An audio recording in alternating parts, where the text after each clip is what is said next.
estaba previsto para nada, pero lo hago con mucho gusto. Él es un gran teólogo, partidario de la teología de la liberación, o sea, practicar el auténtico cristianismo, que según predicaba Jesús, bueno, y otras muchas más cosas. Es profesor, tiene cantidad de títulos, es doctor en teología por la Universidad Pontificia de Salamanca y doctor en filosofía por la Universidad Autónoma de Madrid. Dirige la Cátedra de Teología y Ciencias de las Religiones. Ignacio Yacuría, en la Universidad Carlos III de Madrid, es profesor de la Cátedra Tres Religiones en la Universidad de Valencia y profesor invitado en numerosas universidades nacionales e internacionales. Es, asimismo, secretario general de la Asociación de Teólogos y Teólogas Juan XXIII, miembro del Comité Internacional del Foro Mundial de Teología de la Liberación y de la Junta Directiva de la Asociación para el Diálogo Interreligioso en Madrid y del patronato de la Fundación Siglo Futuro. Como veréis, es extensísimo y creo que ya no debo de añadir nada más, que nos va a dar una charla sobre marxismo y religión, y desde luego seguramente que va a ser muy interesante y aprenderemos muchas cosas. Y sin más, cuando quieras, José. Muy bien. Buenas tardes y muchas gracias por esta generosa presentación. Espero no decir nada que ya dije el día 6 de diciembre, porque claro, viniendo con tanta frecuencia, en cuestión de un mes y 22 días, 2 veces, pues uno tiene el peligro de repetir, pero como los temas son tan diferentes, en aquella ocasión creo que fue la Constitución del año 1978 y hoy pues he cambiado un poquito el título y más que de marxismo y religión voy a hablar de Marx y la religión. Me interesa mucho que el tema del marxismo y la religión se trate a partir del fundador de esa religión, de esa teoría política, económica y filosófica, porque luego, pues con el paso del tiempo se produce un deterioro, ¿no? Y una actitud como menos auténtica en relación con el tema, ¿no? Y antes de entrar en este tema, pues me gustaría referiros cuál ha sido, a lo largo de estos largos años ya de mi vida, mi relación con el cristianismo y el marxismo. Bueno, mi cristianismo pues es el de buena parte de las personas que estáis aquí, ¿no?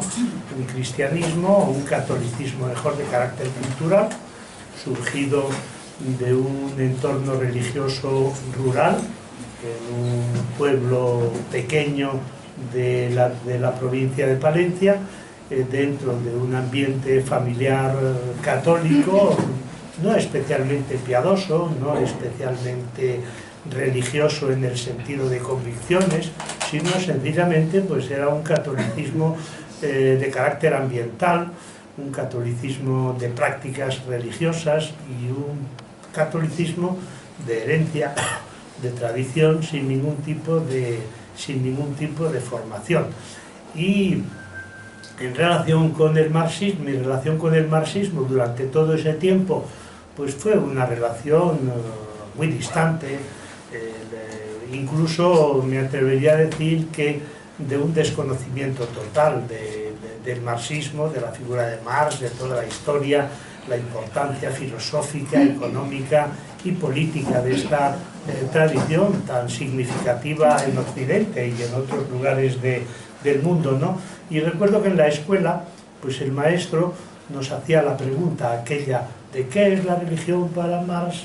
Y todos teníamos que responder, la religión para Marx es el opio del pueblo, ¿no? Y esa fue la única referencia negativa, lógicamente, y muy limitada, que yo tenía o tuve de la religión. Luego estudiando teología, fíjense, 12 años en un seminario provinciano de Palencia, pues nunca oí hablar del marxismo, y si alguna vez se hablaba, pues se decía que era una ideología materialista atea, perseguidora del cristianismo. Y con esa copla pues yo terminé mis estudios de teología, que fueron 4, con 3 anteriores de filosofía, incluso en filosofía, que lógicamente pues teníamos que haber estudiado el fenómeno del marxismo, al menos a nivel filosófico e incluso político también y económico, y no recuerdo yo que nadie nos hablara de Marx o del marxismo como teoría crítica de la sociedad capitalista. No, sinceramente no lo recuerdo. Y vengo a Madrid y mi vinculación con el marxismo pues va a ser en el ámbito de la práctica política. Y no tenía especial formación en el tema de Marx y el marxismo, pero sí me incorporo a una organización clandestina entonces, lógicamente, que luego esa organización ya fuera de la clandestinidad pues duró muy poco, porque enseguida se disolvió, y era una organización que se llamaba Organización Revolucionaria de los Trabajadores, la ORT, efectivamente. Era un partido que decíamos marxista-leninista, pensamiento Mao Zedong, ¿no? Que era la izquierda pues, del Partido Comunista. Recuerdo que a Carrillo le llamábamos vendeobreros, con lo cual él se molestaba muchísimo, claro, después de toda su lucha y toda la represión de que fue objeto por parte del franquismo, ¿no? Y ahí es donde yo pues entré en contacto con el marxismo, pero sobre todo a través de la militancia y de la práctica revolucionaria, pues a través de esta organización, sobre todo en el campo vecinal, que es donde yo me moví de una manera más intensa y más activista, ¿no? Y en la medida en que yo iba entrando en esa dinámica de un partido, claro, marxista-leninista, pensamiento Mao Zedong, yo lo de Mao Zedong lo tengo como una espina clavada, porque claro, nos hablaban de la revolución cultural, considerando pues, que era la gran obra de transformación de Mao. Luego supimos muy bien cuál había sido el fruto de esa revolución cultural, que de revolución cultural no tuvo nada, sino de la represión, ¿no? Y enseguida surge un movimiento en Chile, el año 1970 o 71, durante la presidencia del Estado de Chile de Salvador Allende, que fue el movimiento Cristianos por el Socialismo, que enseguida llega a España, se crea aquí creo el año 1973, y el año 74, me parece, o 75, con motivo de la Revolución de los Claveles, lo llevamos a Portugal. Y claro, ese movimiento de Cristianos por el Socialismo pues fue el que me abrió los ojos y el que me hizo descubrir dos cosas. La primera, que había que superar la concepción dogmática tanto del cristianismo como del marxismo. ¿Por qué? Porque al final el marxismo ortodoxo, el llamado marxismo científico, se había convertido en una religión, con sus dogmas, con sus principios doctrinales rígidos, y había incluso el propio Diamat, que era una especie de catecismo del marxismo, ¿no? Lo mismo que había un catecismo del padre Astete o del padre Ripalda, un catecismo de estos que eran preguntas y respuestas, preguntas complejas, respuestas de lo más simples que ustedes se puedan imaginar.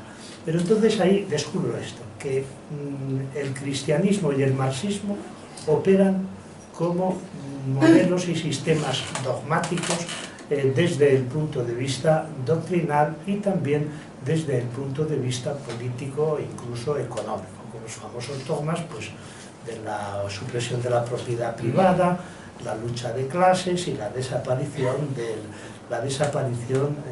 del Estado y el recurso a la violencia como extremo o última ratio para combatir los sistemas de dominación del tipo que fueren, ¿no?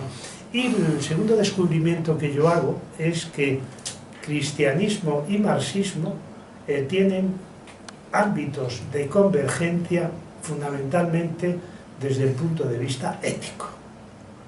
El marxismo propone una ética de la liberación y se ubica en el lugar social de los pueblos, de los sectores y de las clases oprimidas, y el cristianismo originario de Jesús de Nazaret también tiene su ubicación en ese entorno, en el mundo de la marginación y de la exclusión, tanto desde el punto de vista político por la dominación del Imperio Romano, como desde el punto de vista religioso por la ortodoxia judía, ¿no? Y entonces descubro, primero, que tanto el marxismo como el cristianismo, como proyectos de liberación abiertos, tienen un lugar social común. Es decir, el lugar social de los marxistas, el lugar social de los cristianos y de las cristianas, ¿cuáles son? Los espacios populares, los sectores más vulnerables de la sociedad, o si queréis, utilizando un lenguaje marxista que yo creo que sigue teniendo validez, las clases sociales más depauperadas. Claro, fundamentalmente la clase social por excelencia que más nos importaba y que creíamos que era el sujeto de la revolución, pues era la clase trabajadora, ¿no? Y todo el movimiento obrero a través de las grandes organizaciones sindicales. Y precisamente ahí es donde descubrimos que el lugar social del marxismo y del cristianismo abierto como proyecto de liberación eran los mismos. Y una vez que ya estás ubicado en el lugar social de la marginación, tienes que implicarte dentro de esos movimientos sociales que luchan por la eliminación de esas desigualdades a todos los niveles, ¿no? Y el elemento que yo descubro que es común en el cristianismo y en el marxismo, pues es, podríamos decir, la opción por los excluidos. Y el referente por excelencia de la opción por los excluidos, el compromiso con los pobres, con los marginados, etcétera, etcétera, es la carta magna del cristianismo, que son las bienaventuranzas. Y dentro del marxismo, pues exactamente lo mismo, ¿no? La lucha de clases a través de la cual es necesario eliminar las clases para que surja una sociedad igualitaria donde no haya esas diferencias de carácter económico, de carácter político, de carácter social y cultural. Y bueno, pues es un movimiento que me ayudó mucho a desdogmatizar las dos tradiciones y al mismo tiempo a descubrir la dimensión ética común que tenían todas ellas, y en buena medida pues también a desbloquear mi mente. La parte ya más teológico-doctrinal del cristianismo, pues lógicamente la tenía superada, y en ese momento me voy a encontrar con un movimiento ideológico o con una teoría teológica a la que tú te has referido, que es la teología de la liberación. Ya está. La teología de la liberación es el espacio donde convergen un cristianismo liberador originario, ubicado en los sectores populares y en las clases marginadas, y al mismo tiempo un marxismo que es un método de análisis de la realidad que hace ver las contradicciones fundamentales que se dan dentro del capitalismo, y en concreto las contradicciones fundamentales más radicalizadas del capitalismo en los países que entonces llamábamos del tercer mundo. Hoy ya le llamo sur global, como indico en este libro Teologías del Sur, el sur global. Claro, ¿por qué? Porque a mí me parece que hablar de América Latina o de África o de Asia como países del tercer mundo es despectivo. ¿Por qué? Cuando decimos que algo es del tercer mundo, nosotros somos el primer mundo. No es correcto eso, lo mismo que cuando se habla de los países en vías de desarrollo. No, hay que hablar del sur global. ¿Y qué es el sur global? Pues esa metáfora del sufrimiento de los pueblos oprimidos por mor de los diferentes sistemas de dominación. Pero al mismo tiempo, y ese sur global no es solo el sur geográfico, sino que hay mucho sur dentro del norte, lo mismo que hay bastante norte dentro del sur. Por tanto, el sur global no es una categoría geográfica. Pues miren ustedes que si fuera una categoría geográfica, Australia está en el sur y Haití, por ejemplo, está en el norte, pero eso no aporta nada desde el punto de vista sociológico, político, económico y cultural. Y entonces es cuando, con la teología de la liberación, yo encuentro que hay esa convergencia y ese reencuentro. Claro, ahí se va a plantear un gran problema, sobre todo desde el punto de vista de la ortodoxia católica oficial. ¿Cómo es posible que puedan compaginarse una filosofía atea, como es la del marxismo, y una teología cristiana religiosa que parte de la creencia en Dios o en la trascendencia, porque lógicamente tienen que chocar, ¿no? Y ahí es donde se va a plantear el problema del significado y la función que tiene la religión dentro del marxismo. Hecha esta introducción, que ha sido totalmente espontánea, pero claro, como es mi vida, tampoco la tenía que preparar de una manera especial, porque es una experiencia que yo he tenido durante estos años. Fijaos que yo vengo a Madrid con 22 años, 23, recién cumplidos 23 años, y ya tengo mucho más tiempo. Acá va para... este año ya entro en el medio siglo de vivir en Madrid. Pero claro, vengo con una mentalidad abierta, porque era un estudiante inquieto, preocupado, siempre con muchas lecturas de los filósofos de ese momento, de los literatos como Albert Camus, los filósofos como Jean-Paul Sartre, pero claro, yo vivía como en una especie de cuarto cerrado con una pequeña celosía. Entonces, claro, ahí el choque era muy fuerte. Cuando tú vives una tendencia cultural ideológica abierta y progresista, fruto de tus lecturas, y estás en un entorno tan sumamente cerrado que ni siquiera puedes comentar con tus compañeros todos esos temas, porque ellos tienen una concepción mucho más escolástica, mucho más tradicional y conservadora. Y por eso, cuando yo descubro en la práctica todos estos fenómenos, que en cierta medida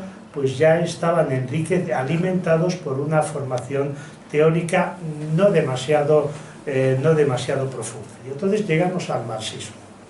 Pero a mí, lógicamente, me interesa el marxismo como teoría política, como modelo económico, como filosofía y como movimiento de lucha contra las clases sociales, ¿no?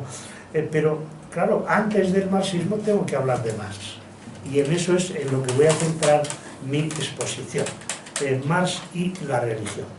Y antes de ofrecer las ideas más importantes de Marx sobre la religión, pues tengo que hablar del clima cultural, familiar y de la formación que Marx recibe desde su más tierna infancia, pues hasta que accede a ser un gran dirigente político y uno de los filósofos y económico, uno de los filósofos más relevantes de la Alemania del siglo XIX, porque además, claro, Marx nace el año 1818 y muere el año 1883, o sea que prácticamente vive a lo largo de todo el siglo XIX, muere con 85 años.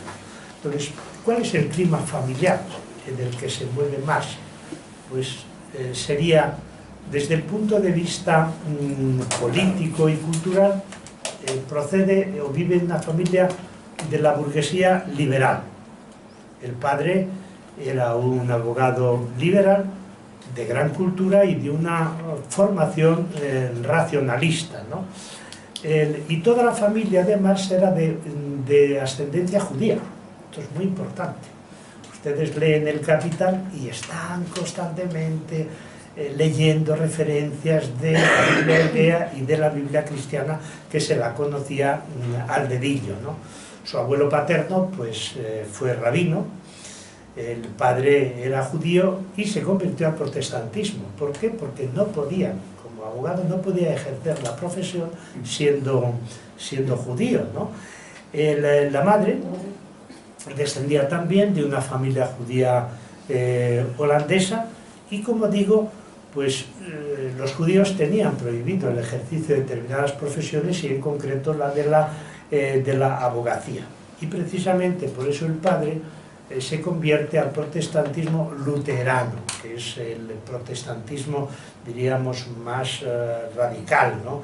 Más rígido, en el sentido positivo de la palabra, ¿no? Porque no es un protestantismo cínico, ni es un protestantismo puramente pietista, sino que tiene también un componente de vivencia interior profunda, ¿no? Incluso él se bautiza ya de mayor, que entre el año 1816 y 1817.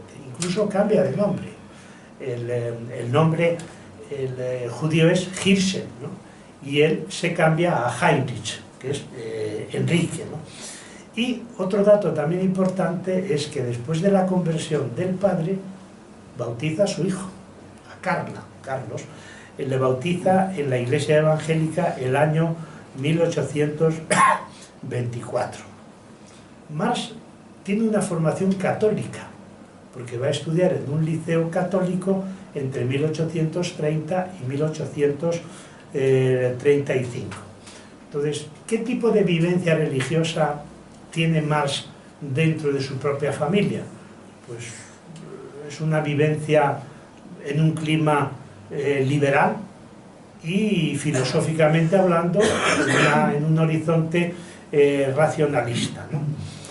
Él hace estudios en el Liceo de Trèveris, donde también tiene una educación liberal, y estudia en un gimnasio católico que se llama SPE, en recuerdo de un político jesuita progresista alemán. Es muy interesante el trabajo que hace de bachillerato sobre un texto del Evangelio de Juan, el cuarto evangelio, como sabes, Mateo, Marcos, Lucas y Juan. Es un texto muy interesante, el capítulo 15, versículos del 1 al 14, en el que se habla de la unión de los creyentes con Cristo, y dice, lo mismo que el sarmiento está unido a la vid, así también los cristianos tienen que estar unidos con Cristo, ¿no? Una vez que terminas los estudios del bachillerato, del liceo, pues empieza la carrera de Derecho. Pero es muy curioso lo que pasa en muchos de los filósofos alemanes, que empiezan una carrera, Derecho, por ejemplo, Marx, o Teología Feuerbach, y enseguida se dan cuenta de que ese no es su camino, y escribe a su padre y le dice, mira, ya sé que quieres que estudie Derecho, siguiendo la tradición de la abogacía de la familia, pero a mí el Derecho no me interesa absolutamente nada. Lo que quiero es estudiar filosofía. Y desde los 24 años Marx ya es una figura filosófica de primera categoría, porque es un genio, ¿no? Es una inteligencia privilegiada. Y con 23 años ya defiende su tesis doctoral. Una tesis que yo creo que le va a marcar claramente la orientación ideológica posterior. Una tesis sobre dos filósofos griegos, Demócrito, que es un filósofo atomista, es un filósofo materialista, y Epicuro, que es el filósofo de la ética del placer y de la felicidad. En esa tesis, fijaos que yo creo que es muy importante esta idea, ¿no? Porque va a unir las dos tradiciones. La tradición atomista de la filosofía de Demócrito, que tuvo tanta influencia en su momento, y luego la tradición ética de la filosofía de la felicidad y del placer de Epicuro. Y en el prefacio de esa tesis va a hablar de Prometeo, la famosa figura mitológica de las obras de teatro, de las tragedias de Esquilo, Sófocles y Eurípides, y dice que Prometeo es, y leo, cito comillas, el más noble de los santos y mártires del calendario de la filosofía. Fíjense que Prometeo es el que se rebela contra los dioses, ¿no? Y entonces el Zeus le encadena a una roca en el Cáucaso. ¿Por qué? Pues porque ha robado el fuego a los dioses y se lo ha dado a los seres humanos. Prometeo es el símbolo del descubrimiento de la tecnología y de la rebelión contra Dios, a quien niega y se apropia de los atributos divinos para entregárselos a los seres humanos. Entonces Zeus le castiga, y le castiga de una forma cruel, ¿no?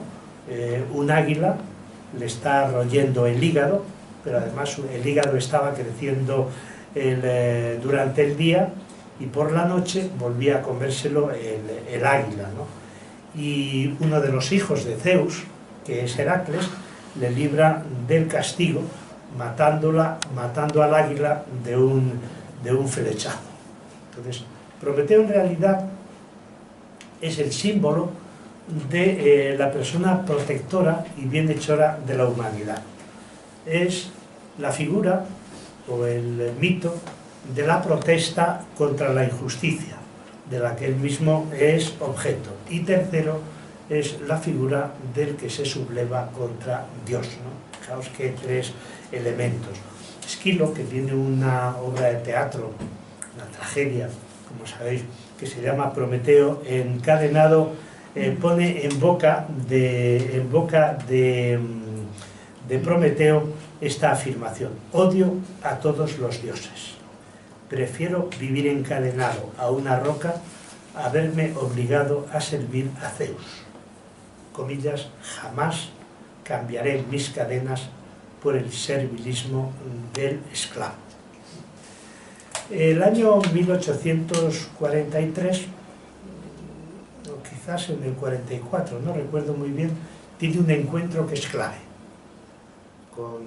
Se encuentra con Engels y van a formar pues esa pareja ideológica revolucionaria que van a publicar juntos, pues desde la ideología alemana, pasando por el Manifiesto Comunista y otras muchas obras, ¿no? Escribe ya en su juventud, con 24 y 25 años, obras de primera categoría filosófica y económica, por ejemplo, los manuscritos de Economía, Política y Filosofía, o la obra no menos importante de Contribución a la crítica de la filosofía del derecho de Hegel, que es donde aparece su primera teoría o interpretación de la religión, a la que me referiré posteriormente. Claro, ya en esa época es un revolucionario, vive en París, pero allí es expulsado y tiene que refugiarse en Bruselas. Y ahí vive del año 1845 al año 1848, ¿no? Y ahí es donde pues publica unas de las obras más importantes, ¿no? La Sagrada Familia, la ideología alemana, el Manifiesto Comunista. ¿Recordáis? Un fantasma recorre Europa, el comunismo, los príncipes, la Iglesia y todos los poderes se han aliado contra él. Y un texto que yo creo que es clave para ver la transformación que se da en él desde el punto de vista filosófico. Las famosas 11 tesis sobre Feuerbach, una de las cuales, la tesis 11, es: hasta ahora los filósofos se han dedicado a interpretar el mundo, de lo que se trata es de transformarlo. Es decir, la filosofía como ideología de un mundo que encubre la realidad, y de lo que se trata, por tanto, no es de interpretar la realidad, sino de transformarla. El año 1848 es un año de las grandes revoluciones en Europa, y es cuando escribe con Engels el Manifiesto Comunista, ¿no? Donde pone las bases pues, para toda su teoría del comunismo. En realidad era un programa de una organización política que se llamaba Liga de los Comunistas. Y ya a partir de 1848 se instala definitivamente en Londres. Y en Londres vive 35 años, del año 1848 al año 1885 en que muere. Y vive en una situación de penuria absoluta, por eso se puede decir que hay una correspondencia estricta y rigurosa entre el tipo de vida que lleva en una situación de pobreza extrema y la teoría que defiende de la lucha contra la opresión, contra la pobreza, contra las injusticias, ¿no? Y esa penuria pues es superada con la ayuda de su compañero Engels. Es el año 67 cuando con 49 años publica el primer volumen del Capital y luego los siguientes pues hasta el año 1883, que es la fecha de su fallecimiento. Tiene serios problemas de salud, una cefalgia crónica, hepatitis, peritonitis.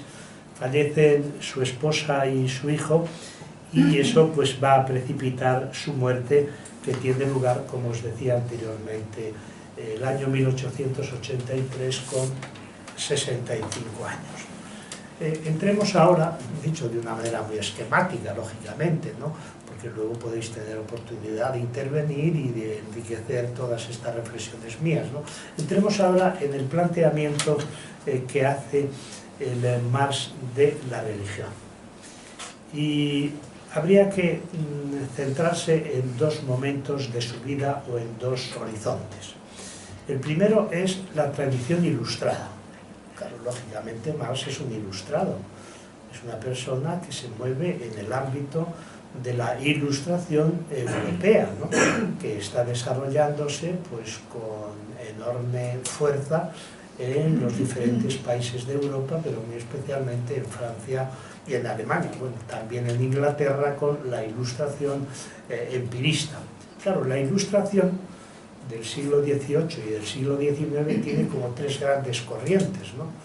La ilustración francesa, que es la que desarrolla todas las luces de la racionalidad; la ilustración inglesa, que es la ilustración empirista, representada por Hume, y que vincula la filosofía con la ciencia y hace una afirmación del reconocimiento de los hechos, mientras que lo demás considera que es interpretación.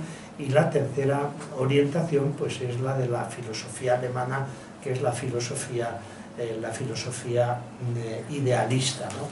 Y claro, Marx es un joven que va a vivir bajo la influencia de Hegel, pero enseguida los hegelianos se van a dividir en dos tendencias: los hegelianos de derecha y los hegelianos de izquierda, ¿no?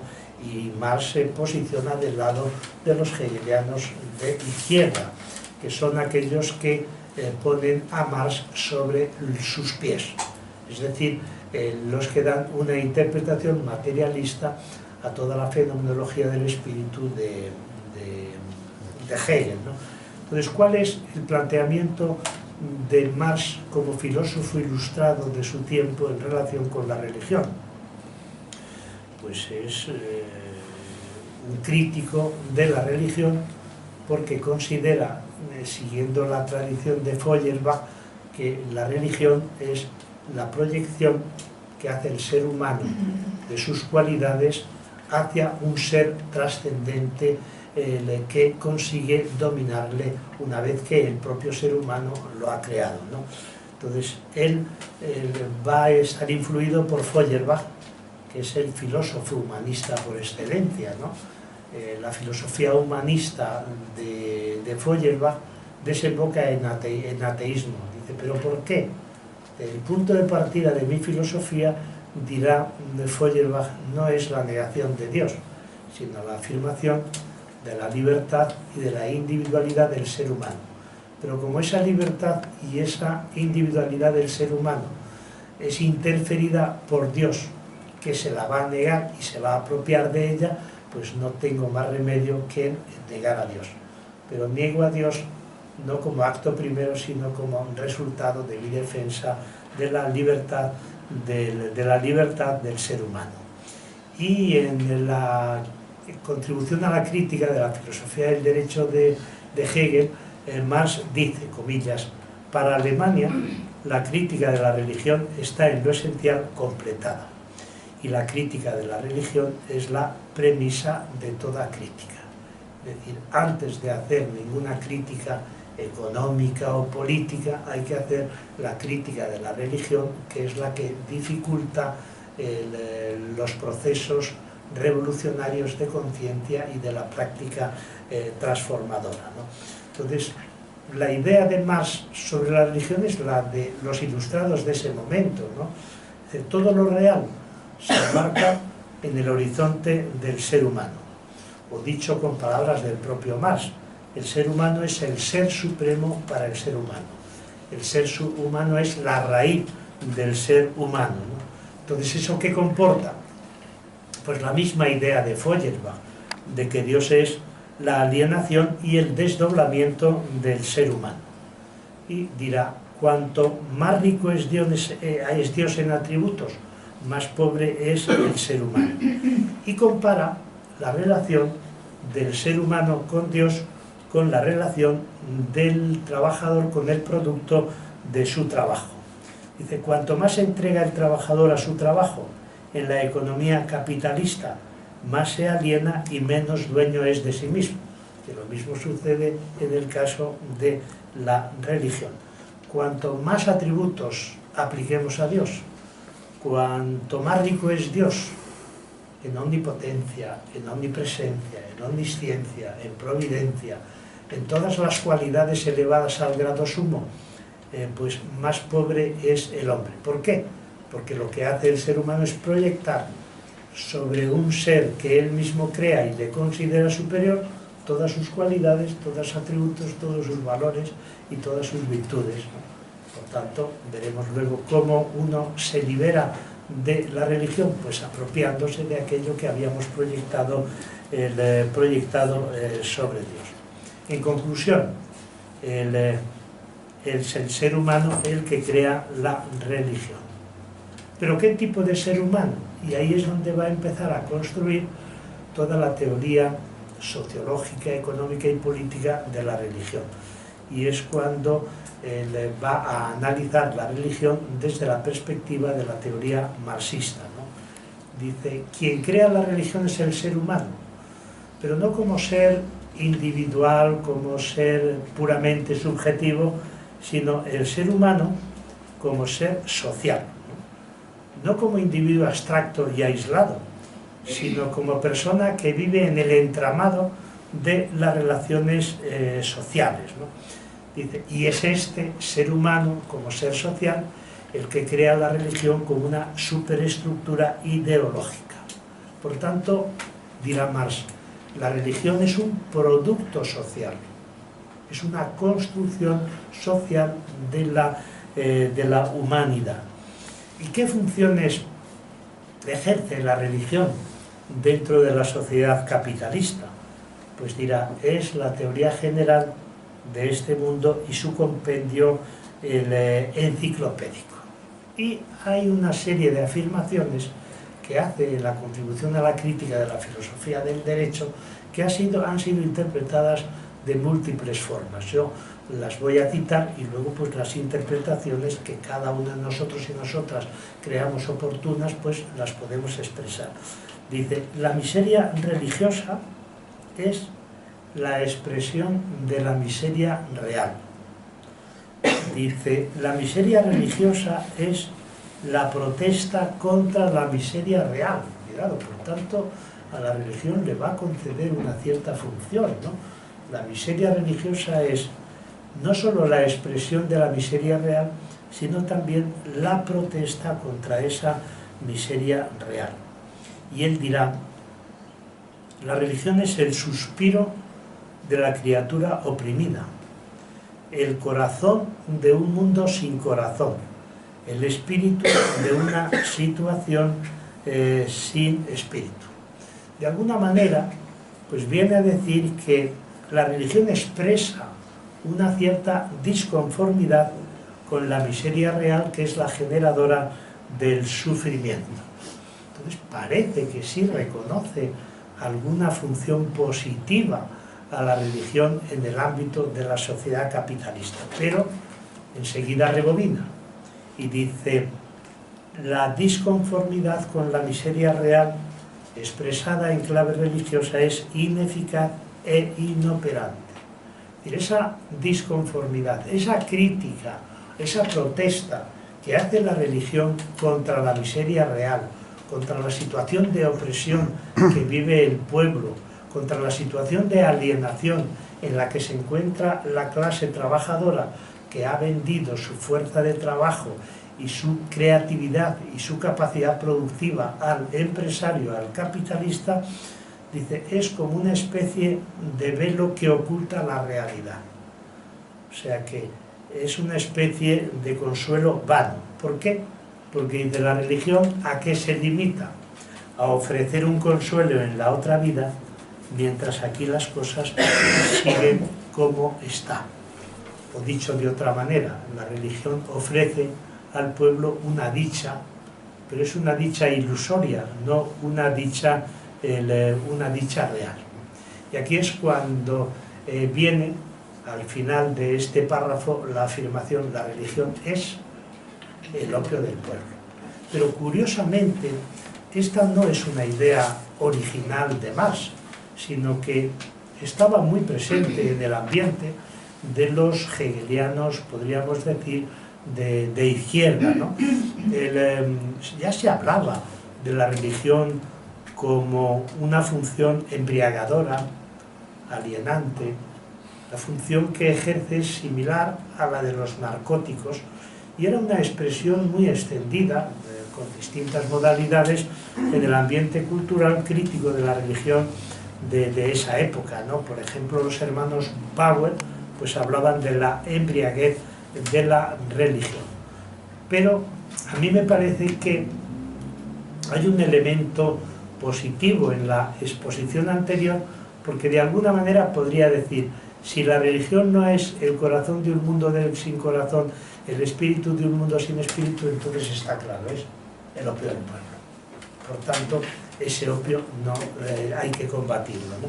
Y luego, otro elemento importante del análisis crítico de la religión del Marx es la consideración de esta como ideología.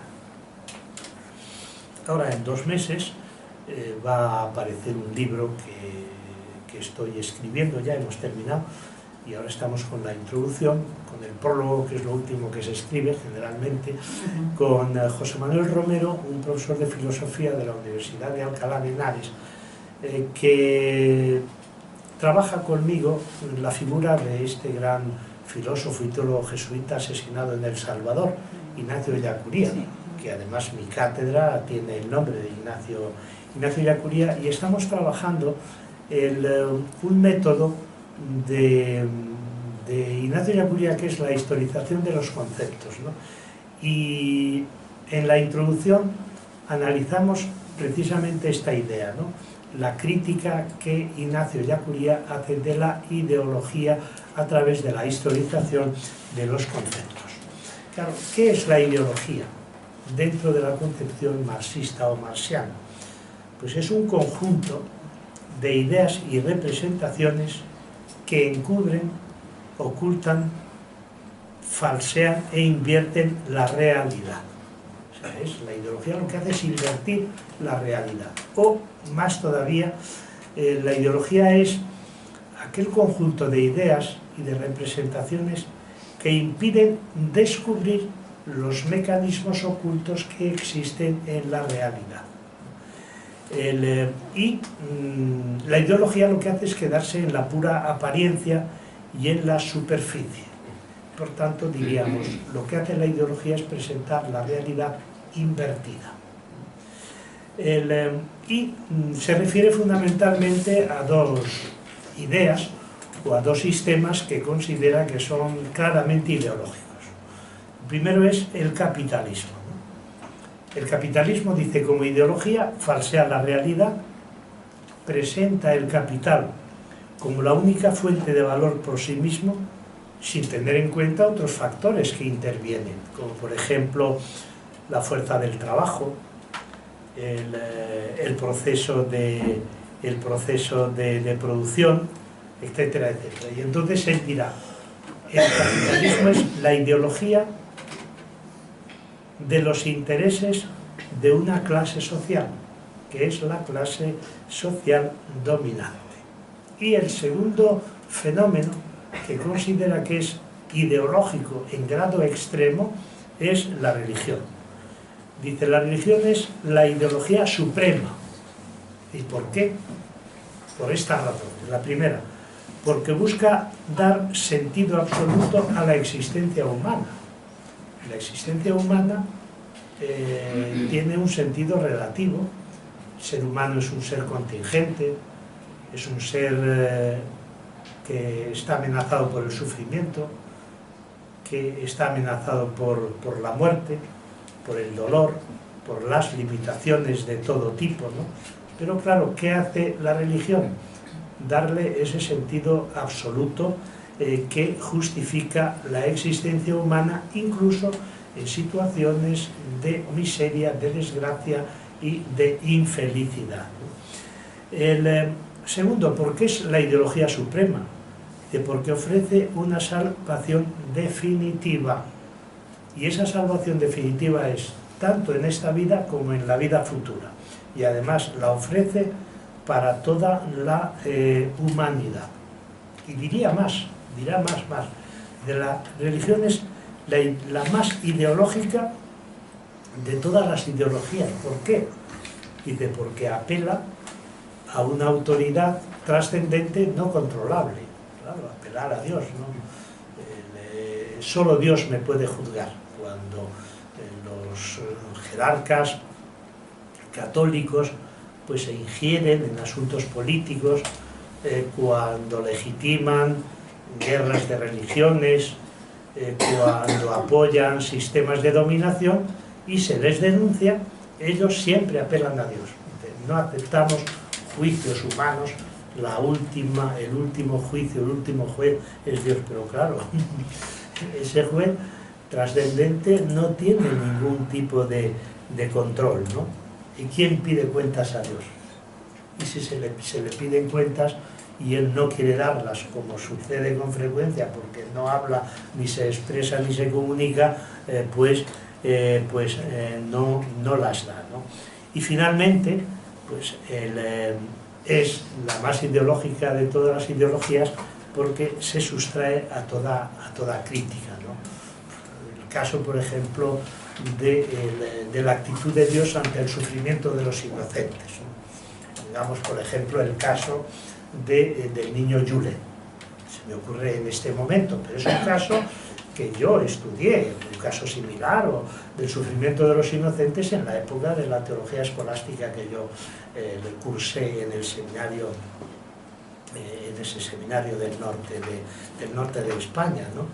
Dice, Dios se lleva a un niño en un accidente de coche o en una desgracia o en una situación como la caída en el pozo de este lugar, de Totolán, y los padres pues quedan desconsolados. Llega el sacerdote y les dice, no, pero no tienen por qué estar desconsolados, porque Dios ha querido llevarse a este niño y evitarle los sufrimientos que iba a tener en la vida, ¿no? Y entonces los padres dicen, no, qué sufrimientos, ya nos hubiéramos encargado nosotros de protegerle, de atenderle, de cuidarle. Y entonces pues el sacerdote le dice, no, pero es que Dios se lo ha querido llevar para tenerlo a su derecha y darle la salvación definitiva que aquí no podía haber conseguido. Y así sucesivamente. Claro, ¿qué tipo de crítica admite este sacerdote de sus argumentos, ¿no? Pues absolutamente ninguna, porque si bien es verdad que hay críticas muy severas, pero para el que tiene esa convicción de la idea providencialista de Dios, pues eso prácticamente es imposible. Luego habría un segundo momento, un segundo enfoque de la crítica que hace Marx de la religión, a partir de un concepto que es claramente bíblico, que es el concepto de idolatría. Seguramente que Marx lo conocía porque era un buen conocedor de la Biblia, ¿no? Y el concepto fetiche, o el concepto ídolo, es un concepto claramente bíblico, ¿no? Hay un texto en el Salmo 115, 4-8, que dice, sus ídolos en cambio son de plata y oro y han sido fabricados por manos humanas. Sean como ellos quienes los fabrican, los que confían en ellos, ¿no? Y toda la teoría del fetichismo y de la idolatría del capital está inspirada en la concepción de lo que es el ídolo dentro de la religión bíblica, ¿no? Desde la famosa adoración al becerro de oro. ¿Recordáis la escena aquella tan impresionante, ¿no? Cuando baja Moisés del monte Sinaí con las tablas de la ley y se encuentra con que los hebreos están adorando al becerro de oro. Yo creo que es mejor adorar al becerro de oro que, como ahora se hace, adorar el oro del becerro. Yo creo que es una de las adoraciones y de los cultos que da el capitalismo al dinero, ¿no?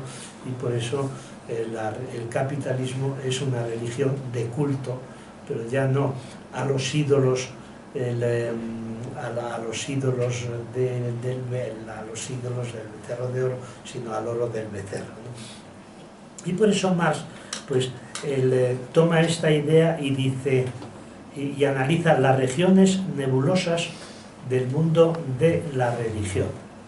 Y él descubre una profunda analogía con el mundo de las mercancías y establece un nexo de unión entre ellas, ¿no?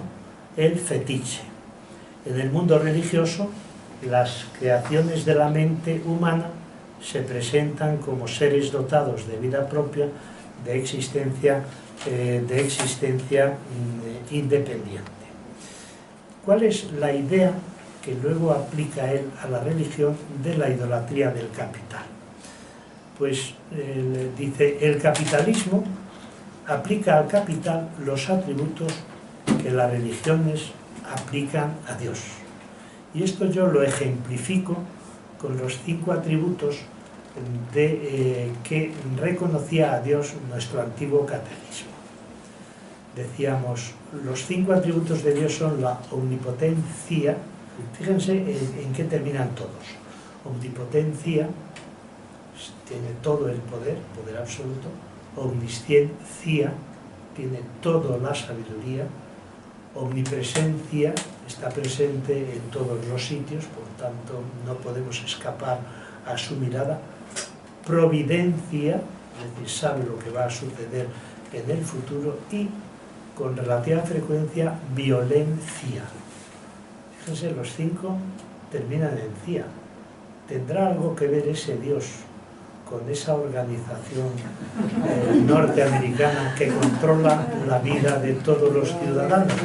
Yo digo, seguramente que sí, porque claro, un ser con ese poder en los 5 niveles, pues es que es más poderoso todavía que esa organización que tiene el nombre de CIA, ¿no? Bueno, pues de alguna manera, bueno, esta es una idea malévola mía. Pero la pensamos. Sí, bueno, entonces me alegra mucho de que coincida esta maldad. El Pentágono, no sabría también. Sí, claro. Entonces Marx, pues eso, aplica, sin decirlo como yo lo digo, porque lógicamente yo no he venido aquí solo para contar lo que dice Marx, sino hacer mi propia lectura, como es lógico, pues aplica, digo, al capital los atributos que las religiones aplican a Dios. Entonces a partir de ahí es como elabora la teoría del fetiche, ¿no? ¿Y qué es un fetiche o un ídolo? La creación humana de un ser superior que en un determinado momento se impone sobre la persona que lo ha creado y lo domina, ¿no? Hay una divinización de lo humano, hay una absolutización de lo relativo y hay una eternización de lo temporal. Es decir, el ídolo, el fetiche, el fetichismo y la idolatría tienen las siguientes características. Primero, absolutiza lo relativo. Y el ídolo puede ser la patria, o puede ser el dinero, o puede ser la familia, o puede ser la violencia. Entonces, primero, absolutiza lo que es relativo. Segundo, eterniza lo que es temporal. La realidad humana es histórica, es temporal, ¿no? Pero al capitalismo, por ejemplo, se le da este carácter de eterno. Es el único sistema y el único modelo que no ha sido derrotado y que pervivirá indefinidamente, ¿no? Luego, simplifica lo complejo. A las preguntas complejas se responde con respuestas simples. Y el género literario por excelencia de esta simplificación pues es el catecismo, ¿no? Tanto el catecismo que estudiamos de pequeños como los catecismos que luego se han escrito y redactado para otras tendencias, ideologías, ¿no? Entonces, conforme a esta fetichización, el capital se convierte en absoluto, mientras se niegan otros elementos que intervienen en el proceso productivo, por ejemplo, el trabajo, las personas que trabajan, el tiempo que se dedica a la producción, las energías empleadas, ¿no? Y por eso el capital a interés se convierte en el más perfecto de todos los fetiches, ¿no? Y dice, la idolatría del capital es un proceso de fetichización que no es inocente ni sale gratis, ¿no? Sino que tiene un precio. El capital, como todos los ídolos, exige sacrificios de vidas humanas reclamadas por la sórdida avaricia. Y aquí es donde Marx, que tenía un extraordinario conocimiento de las religiones antiguas limítrofes de Israel, pues va a comparar el capital con el dios Moloch. El dios Moloch era el dios supremo de los pueblos limítrofes a Israel. Y lo que exigía era, para aplacar su ira y su indignación, sacrificios humanos. Y las víctimas más habituales y que más fácilmente aplacaban su indignación y su ira contra los seres humanos eran los niños recién nacidos. Hay una representación de Moloch con la boca abierta y entonces se le arrojaban los niños para alimentar precisamente esa necesidad que tenía de superar la ira contra los seres humanos. Es curioso porque el culto a Moloch estaba prohibido en la religión hebrea, pero algunos de los reyes lo practicaron, ¿no? Y pone como ejemplo de este sacrificio al dios Moloch el caso de su hijo, un Guido, que muere pues en un frío y mísero apartamento en Londres. Y dice, este es el ejemplo claro del fetichismo del capital, ¿no?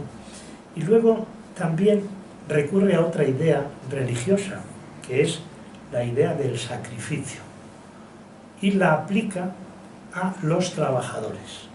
Fijaos que la categoría de sacrificio va acompañada en el cristianismo por la idea de mártir o de martirio, ¿no?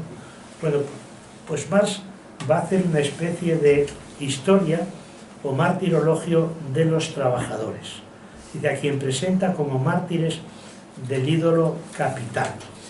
Y en el capítulo 23 del libro primero del Capital va a hacer un largo recorrido por la historia del martirologio de la humanidad. Y se va a centrar, yo al menos he tomado dos momentos de ese martirologio. Uno es el sistema colonial cristiano, en concreto pues, la conquista de América a sangre y fuego. Recordaréis que hace unos meses el actual presidente del Partido Popular dijo en un gran mitin que la conquista de América era la obra magna ya no solamente de España, sino de toda la historia de la humanidad, y que era comparable a la conquista del imperio, a la obra del imperio romano. Pues, a mí me parece que esa afirmación no solamente carece de fundamento, sino que es una ofensa a los millones de seres humanos que fueron sacrificados por los conquistadores, ¿no? Pero eso es lo mismo que la otra idea que dijo su secretario general, no sé quién de los dos es más, el adjetivo que queráis poner vosotros, ¿no? Sí, el presidente del secretario general cuando habló de la Reconquista. Y en España dijo, la Reconquista ahora va a empezar por Andalucía, ¿no? Cuando, no sé, leísteis ayer un artículo de Álvarez Junco, excelente en El País, que decía, se titulaba así La Reconquista, y decía que nunca se había producido la Reconquista, ¿no? Bueno, pues estos todavía siguen con esta idea. Y luego, otro ejemplo de este carácter martirial del capitalismo lo pone en Los orígenes de la industrialización y sus atentados contra la vida, ¿no? Y dice, cuando los empresarios o sus esbirros iban por los hospicios, los asilos, a buscar niños y tenerlos trabajando jornadas agotadoras. Y todavía quedan dos referencias en relación con el Capital, muy vinculadas a los textos ya del Nuevo Testamento, ¿no? En arameo hay una palabra para definir el dinero que se llama mamón, ¿no? Que sería como el dinero convertido en ídolo, convertido en absoluto y en deidad, ¿no? Y en Los Grundrisse, que es una de las obras más importantes de Marx, llama al dinero el carnicero de todas las cosas, el déspota de las mercancías, el Moloch en cuyo altar se sacrifica la riqueza real, ¿no? Y habla de esclavo del comercio y el dinero convertido en déspota. Pero hay todavía más, y esa yo creo que es una idea importantísima que ahora mismo se está recuperando para calificar el capitalismo, que es la idea de la bestia. Ahora, una profesora de la Universidad de Valencia está preparando un libro sobre neofascismos y el subtítulo es para mejor entender la bestia. La bestia es el capitalismo, ¿no? Pero ya se adelantó Marx a referirse a la bestia, ¿no? Dice, el capital es el demonio, el señor del mundo, el anticristo, es la bestia del Apocalipsis. El símbolo de bestia está recogido en el último libro del Nuevo Testamento, el Apocalipsis, ¿no? Y Marx cita dos textos de la versión latina de la Vulgata. Termino ya con la última idea de Marx sobre la religión. ¿Estáis siguiendo bien la exposición? Sí, perfectamente. Muy bien, perfecto. Pues entonces termino ya para que podamos entrar en diálogo con la última idea de Marx sobre la religión. Entonces, Marx dice que es necesario superar la alienación religiosa y dar fin a la religión, ¿no? ¿Para qué? Dice, para que el pueblo se libere de la ilusoria felicidad y acceda a la felicidad real, ¿no? La ideología como ilusión. Dice, pero ¿cómo llevar a cabo esta superación de la religión y de la alienación religiosa? Dice, no atacando frontalmente a la religión, no yendo en directo a criticar o a atacar o a eliminar la religión, ¿no? Él en realidad, al menos el Marx maduro, pues no fue un crítico visceral, ¿no? Y entonces dice, ¿cómo conseguir superar la alienación religiosa y terminar con la religión? Inoblicuo, transformando las estructuras sociales injustas que hacen posible y justifican la existencia de la religión. Y finalmente dos cuestiones que apunto nada más y que, bueno, pues han sido objeto de un fuerte debate, ¿no? La primera, Marx tenía una formación religiosa, bueno, y a punto estuvo de ser nombrado catedrático de teología, lo que pasa es que su maestro cayó en desgracia, ¿no? Entonces la pregunta que muchos teólogos Enrique Dussel, por ejemplo, el filósofo argentino-mexicano, un gran especialista del Marx, que se preguntan es, ¿se puede hablar de estructuras teológicas en Marx? Y Enrique Dussel tiene un libro muy interesante en el que yo me he apoyado para algunas de las ideas que he expuesto, que se titula Metáforas teológicas de Marx, ¿no? Y sobre todo cuando analiza la teoría del fetichismo de la mercancía y de la idolatría del capital. Además, él pertenecía a los jóvenes hegelianos, que muchos de ellos eran filósofos y teólogos. Y la última pregunta es la más complicada, aunque yo en esto he ido cambiando de opinión. ¿Qué tipo de ateísmo era el de Marx? ¿Era un ateísmo filosófico o era un ateísmo más bien histórico? Filosófico, es decir, basado en la negación radical de toda trascendencia, desde una perspectiva filosófica. ¿O era más bien un ateísmo que respondía al comportamiento y a la práctica religiosa opresiva y alienante aliada con los poderes económicos y dominantes? Durante un tiempo yo pensé que el ateísmo de Marx era histórico, de forma que incluso me acuerdo que planteábamos, si Marx viviera hoy, posiblemente formaría parte de Cristianos por el Socialismo, apoyaría la teología de la liberación. ¿Por qué? Porque para él el obstáculo para creer es el comportamiento opresor de la institución religiosa. Yo creo que no. Yo creo que ahora mismo pienso que el ateísmo de Marx es un ateísmo filosófico, es un ateísmo radical, desde muy joven, la propia tesis sobre Epicuro y Demócrito, la afirmación de que el ser humano es la raíz del ser humano es el propio ser humano, la inmanencia como el espacio donde se desarrolla la vida humana y la vida histórica, pero entiendo también que hoy, en este nuevo contexto, con estas nuevas corrientes del cristianismo, podría perfectamente defender esa alianza de marxismo y de cristianismo, que de alguna manera ya lo anunció Bloch, el filósofo marxista sobre el que yo hice la tesis, sobre el que trabajo en este libro, Ha muerto la utopía, ¿no? En un libro titulado Thomas Müntzer, teólogo de la Revolución, del año 1921, al final dice: el mundo sería de otra manera y hubiera seguido otro camino más justo y igualitario si se hubiera hecho la alianza entre el cristianismo originario de Jesús de Nazaret y el marxismo de Carlos Marx.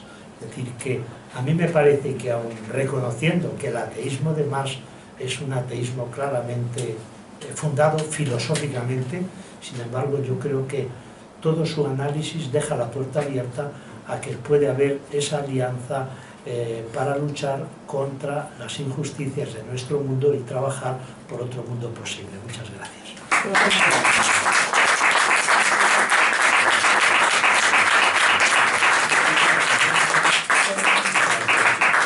Antes de que entremos en un turno de palabras, obviamente aquí hay 3 libros escritos por Juan José Tamayo, que luego, cuando finalice las diversas intervenciones, pues pasáis, si tenéis interés, obviamente lo compráis, claro. Pues muchísimas gracias, ha sido todo un placer. Bueno, a intervenir.